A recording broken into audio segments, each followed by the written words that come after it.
Angkatan bersenjata Thailand meluncurkan 6 jet tempur F-16 menyasar wilayah Kamboja di perbatasan pada Kamis 24 Juli 2025. Dua target militer Kamboja di Provinsi Ubon Ratchathani rusak terkena serangan.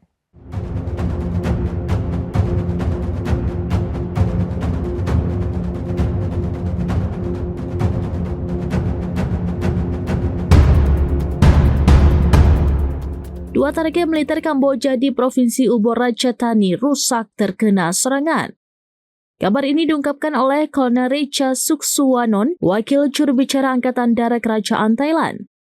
Serangan udara itu terjadi beberapa jam setelah tentara Kamboja melepaskan tembakan ke pangkalan militer Thailand di Provinsi Timur Laut Surin. Serangan berlanjut ke hari berikutnya, di mana Thailand juga meluncurkan drone buatan negeri. Drone tersebut menyasar posisi militer, depo senjata, dan kendaraan peluncur roket milik Kamboja. Namun, salah satu serangan paling signifikan dilaporkan menghancurkan gudang senjata utama Kamboja. Gudang tersebut diyakini menyimpan puluhan roket artileri kaliber 122 mm. Juru bicara Kementerian Pertahanan Nasional Kamboja, Mali Suchiata lantas mengungkap jumlah korban tewas maupun luka akibat konflik ini.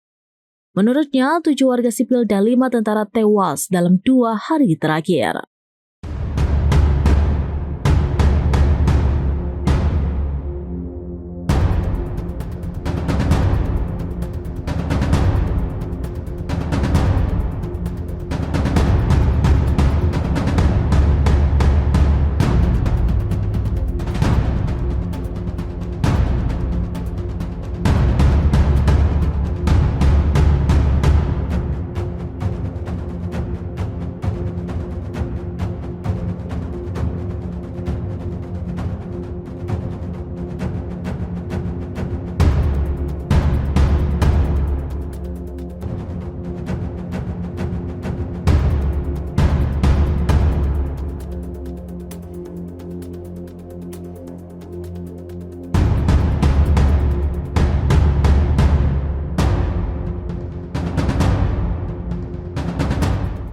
Demikian informasi terkini Syederalun, saksikan terus beragam informasi lainnya. Jangan lupa like dan share seluruh akun serambinius.com.